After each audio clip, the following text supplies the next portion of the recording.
Pursuant to an agreement with the Ranking Member Nadler and without objection, Chairman Comer and Ranking Member Raskin will be permitted to participate in today's hearing for the purposes of making opening statements and asking questions of the witness. They each will receive 3 minutes for an opening statement and 5 minutes to question the witness. The chair now recognizes himself for an opening statement. Robert Hur was appointed special counsel on January 12, 2023. He had a fundamental question to address. Did Joe Biden unlawfully retain classified information? The answer, yes, he did. Page 1 of Mr. Hur's report, he says this: our investigation uncovered evidence that President Biden willfully retained and disclosed classified materials after his vice presidency when he was a private citizen. He further writes, Mr. Biden willfully retained marked classified documents about Afghanistan and handwritten notes in his notebooks, which he stored in unsecure places in his home. Joe Biden kept classified information, and Joe Biden failed to store classified information properly. Mr. Hur made these determinations after interviewing 147 witnesses. He examined 7 million documents, including emails, text messages, photographs, videos, toll records, and other materials from both classified and unclassified sources. But there's more. Joe Biden not only kept information he wasn't allowed to keep, and he not only failed to secure that information properly, he also shared it with people who weren't allowed to see it. Shared that information with his ghostwriter. And remember, this is information that only individuals with a security clearance are supposed to see. Mr. Hur told us on page 200 of his report that it's the kind of information that, quote, risk serious damage to America's national security. And what did Joe Biden have to say about all this? What was his explanation? On page 94 of Mr. Hur's report, Joe Biden said he took his notebooks with him after his vice presidency because, quote, they're mine. And every president before me has done the same exact thing. Never mind the fact that he had never been president when he took this information, but what comes through is Joe Biden felt he was entitled. You can almost hear it. You can feel the arrogance in the statement. They're mine. But even with all that, Mr. Hur chose not to bring charges because, quote, Mr. Biden would likely present himself to a jury as he did in our interview of him, as a sympathetic, well-meaning, elderly man with a poor memory. A forgetful old man who Mr. Hur said did not remember when he was vice president, forgetting on the first day of the interview when his term ended, and forgetting on the second day of the interview when his term as vice president began. Mr. Hur produced a 345-page report, but in the end, it boils down to a few key facts. Joe Biden kept classified information. Joe Biden failed to properly secure classified information. And Joe Biden shared classified information with people he wasn't supposed to.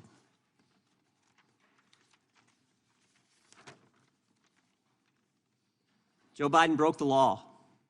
But because he's a forgetful old man who would appear sympathetic to a jury, Mr. Hur chose not to bring charges. Mr. Hur, we think it's important that you be able to respond to President Biden's response to your report. So we're going to play a short video of President Biden's press conference after your report was released, because there's things in this press conference that the President of the United States says that are directly contradicted by what you found in your report. So if we could play that video. Hey, everybody. Good evening. Let me say a few things before I take your questions.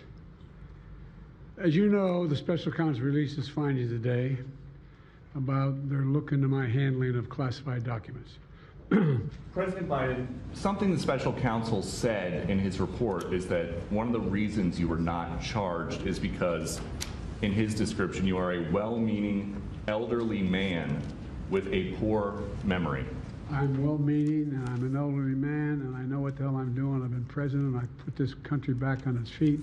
I don't need his recommendation. It's totally out. How bad is your memory, and can you continue as president? My memory is so bad I let you speak. That's Do you my feel your memory has gotten worse, Mr. No, President? my memory is not good. My memory is fine. My memory, take a look at what I've done since I become president. None of you thought I could pass any of the things I got passed. How'd that happen? You know, I guess I just forgot what was going on. Mr. President. Voters have concerns about your age. How are you going to assuage them? And do you fear that this report is only going to fuel further concerns about your age? Only by some of you.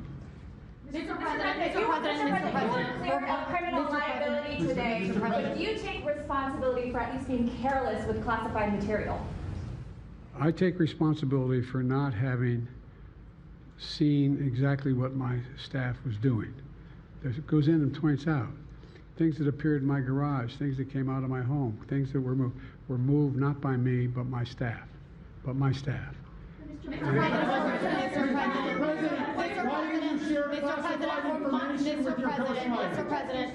Mr. President, for months when you were asked about your age, you would respond with the words, "Watch me." Many American people have been watching, and they have expressed concerns about your age. That is your judgment. That is your judgment. That is not the judgment of the press. They express concerns about your mental acuity. They say that you are too old. Mr. President, in December, you told me that you believe there are many other Democrats who could defeat Donald Trump. So why does it have to be you now? What is your answer Because to I'm the that most question? qualified person in this country to be president of the United States and finish the job I started. Do you believe that, guys? Why are you confusing the names of world leaders? Thank you, everyone. I did not share classified information.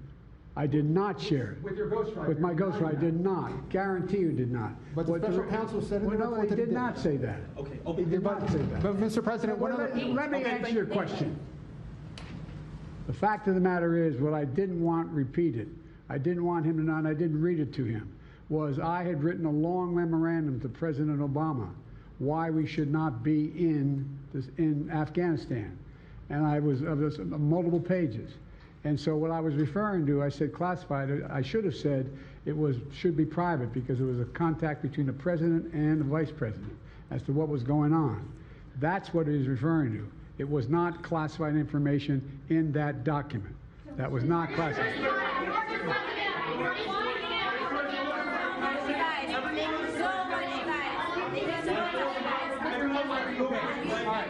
He called on me.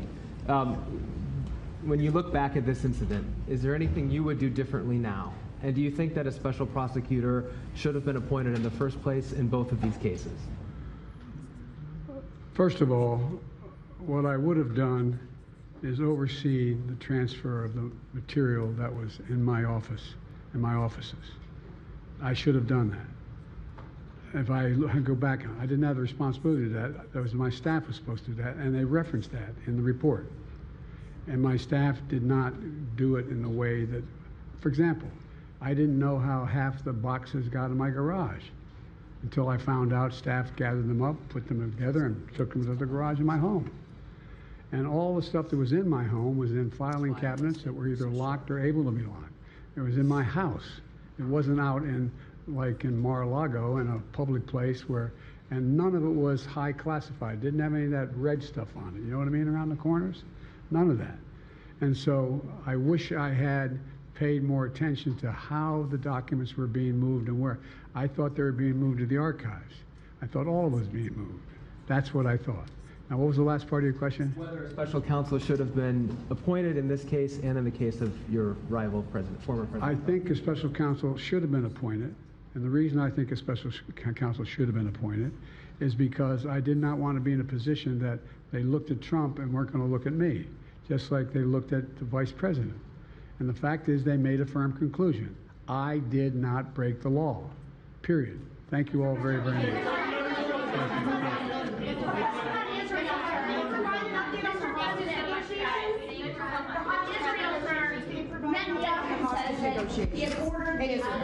The hostage negotiation, look.